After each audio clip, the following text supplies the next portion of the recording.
Seattle had their bill proposed, and then it went to the state. California had AB5, then Prop 22. Massachusetts had an AB5 like. New York had an AB5 like. That didn't go anywhere. Massachusetts then had like a Prop 22 like, but got dismantled before it could even get onto the ballot. Now they're looking at other legislation. Chicago is looking at legislation. Other cities and areas like Colorado and Minneapolis and other places are looking at legislation for driver protections, for pay transparency, for driver pay, and all of these things. They're starting to come together. But the same bullshit that Uber pulled when AB5 went into effect, or at least when it was passed, before it went into effect, they would email all of the drivers. And then when they were trying to push for Prop 22, they would notify all of the drivers. They're playing the exact same card. The only thing is drivers, I'm telling you right now. I said this, a couple of years ago when they were doing this in California. I said, look, they're going to pull this shit. They're doing the same exact thing right now. Here's the screenshots right here. Yep. This is from Chicago. They have the unjust deactivation bill going through as far as, a lot of the benefits drivers are getting in Seattle. Of course, Uber is immediately in the app pushing, saying that, tell your lawmakers Uber's platform, and they're playing the scare tactics about restrictions of when and where you can drive, flexibility, additional requirements to drive, all this stuff. None of this is true, okay? All they want you to do is click that white big box there on the right side, and that'll send some sort of a vote amongst drivers. Do not fall for these scare tactics. Please, people, do not fall for these tactics. These are because benefits. We have somebody right here.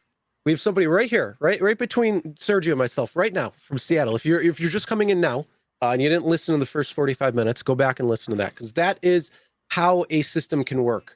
And I don't. Did you get something like this when it came to the Seattle? Oh, it was. Did you get these types of cats and dogs are going to sleep together, and the sky was going to fall, and you'll have no freedom, and you won't be able to do anything. And they had that entire fight every step of the way when we were passing the Fair Share Act in Seattle, and then lo and behold, nothing happened, and we never heard anything about it. It's like, moving along. Oh yeah, ignore what we just said, and so.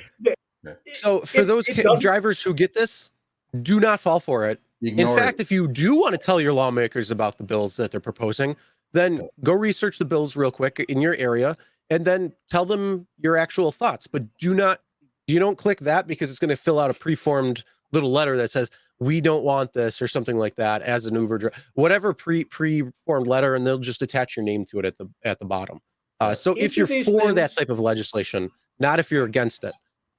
Each of these things Uber and Lyft can do, whether or not these laws pass, whether or not you become an employee, whether they could put restrictions on you if they want to, and they don't need to. But it's just the scare threat tactic.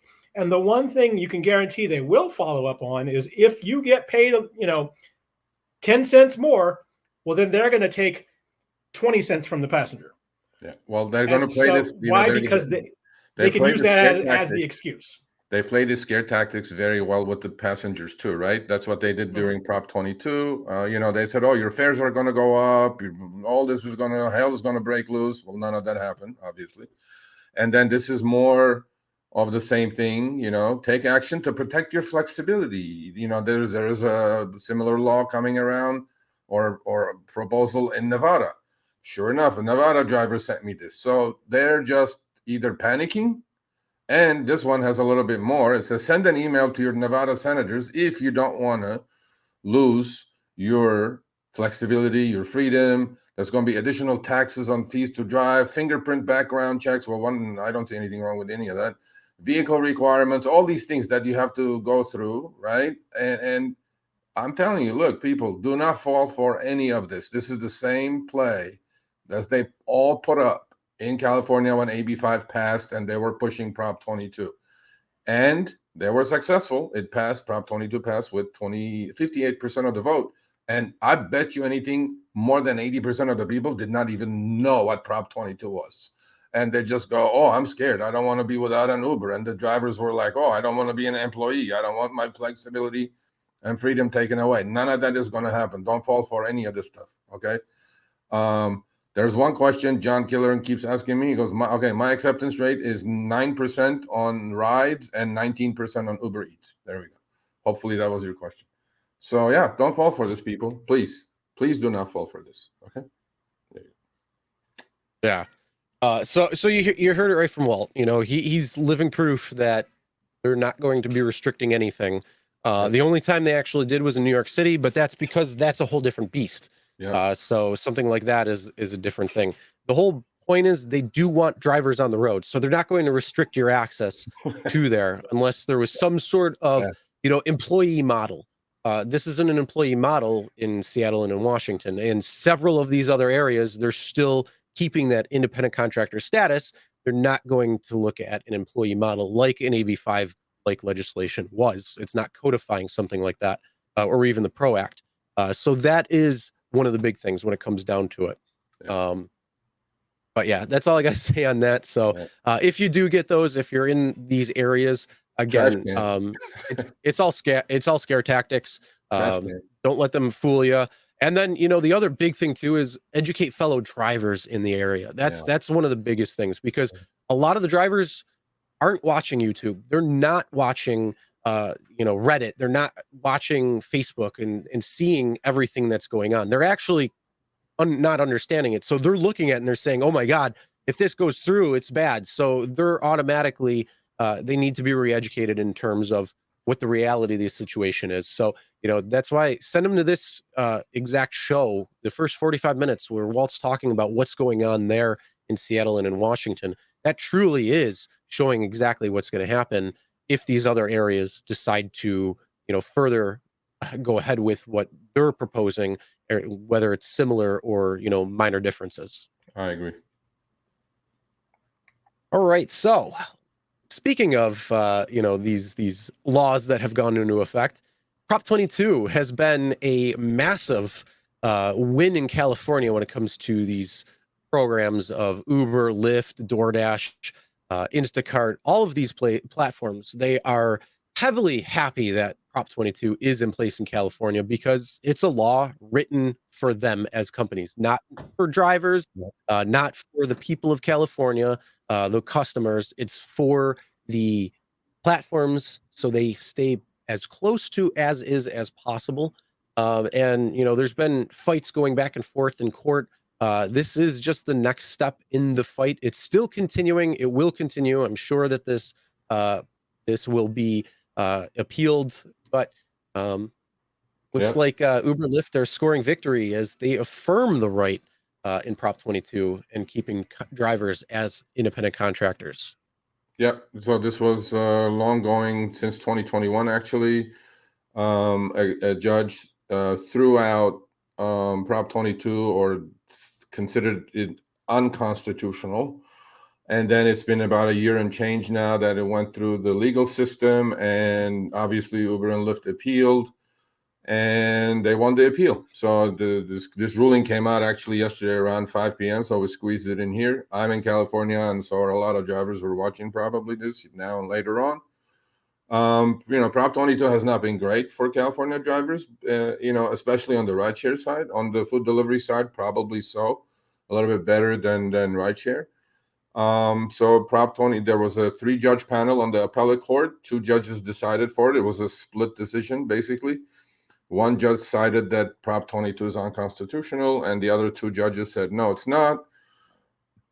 And so Prop 22 stands. So what's the next that's going to be is going to be appealed to the Supreme Court. But as we know, California Supreme Court, as we know how slow the legal system works itself out.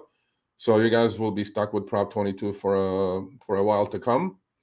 And, like it or not, it's here to stay. The only good thing that may be a positive out of this, which a couple of the unions are mentioning, like SEIU is mentioning this, that, the part of the provision they struck down was that now the drivers will have the rights to collectively bargain. Maybe, I don't know, that depends on a lot of different things. You know, look, my money is on this to go to the Supreme Court. And the Supreme Court, I think, will take this case. If this was a unanimous decision by all three judges saying Prop 22 is constitutional, nothing wrong with it, and the lower court judge was wrong, then maybe Supreme Court wouldn't even listen to it. But the fact that this was a split decision and one judge kind of agreed with it, then I think Supreme Court will decide to listen to the case, and then maybe who knows when. I mean, I'm sure it'll be at least a year or two before the Supreme Court arguments are made. But Prop 22 is here to stay. And so for delivery drivers, rejoice delivery drivers, because you guys are working for tips. For rideshare drivers, if you're getting Prop 22 money, seriously, listen to this. If you're a rideshare driver and collecting Prop 22 money, you are doing something very wrong. Okay, you should not be getting, because the law is written in a way, depending on active time, that you should not be getting Prop 22 money. But that means you're not doing your job properly. You're not cherry picking. Whatever you're not, you gotta be making more than $15.20. Which is, I mean, you gotta be making more than that. If you're not making more than that, maybe it's time to quit rideshare and do something else. Yeah. There's a couple of people who are asking about Sergio's email. It's sergio@therideshareguy.com. Send them an email. Again, sergio@therideshareguy.com. All right. With that being said, talking about Prop 22, some of the things there.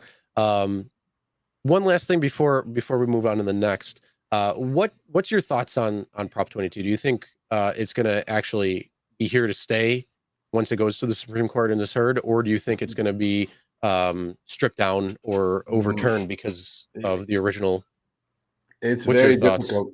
It's very difficult to turn over a proposition in California and let alone in anywhere, because people have spoken, to be honest with you. Right? Did they know what they were voting for? They probably didn't.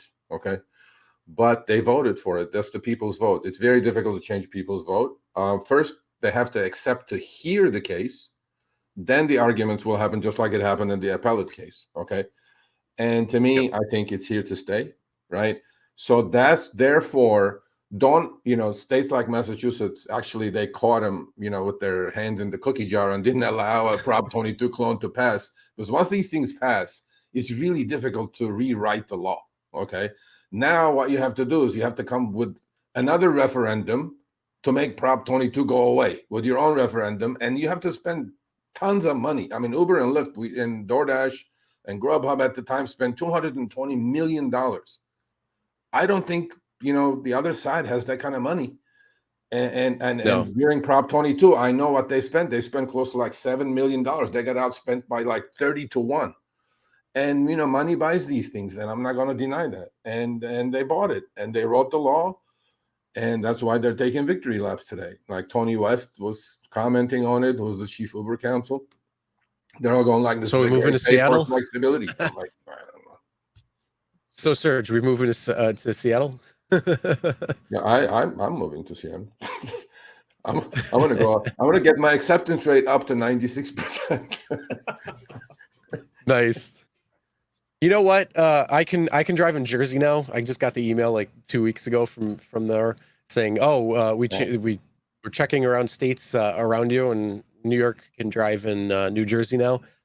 So who knows? Maybe I'll go down and hang out with Dustin for a little while, drive in Atlantic City, because I guess they have a different tier rate there, which is a little bit higher at the Jersey Shore than it is while you're at it, while you're at the New Jersey subject, let me ask the question that I've been asked a million times by emails. How come I don't have in Jersey upfront fares? First of all, you don't want upfront fares. Okay. It's not a good thing for you. Number two, the reason you don't have upfront fares in New Jersey, because Uber and Lyft will have to show you the destination. And every time you see that passenger going from Jersey to the city, which you have to dead mile back empty because you're not allowed to pick up in the city to go back.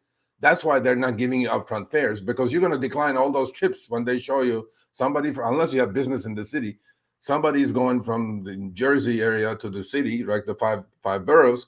You're not going to take that trip because you're not allowed to pick up and go back to your city, right? Mm-hmm. Well, that's and then what's worse is even going past that into Long Island, and trying to deal with that.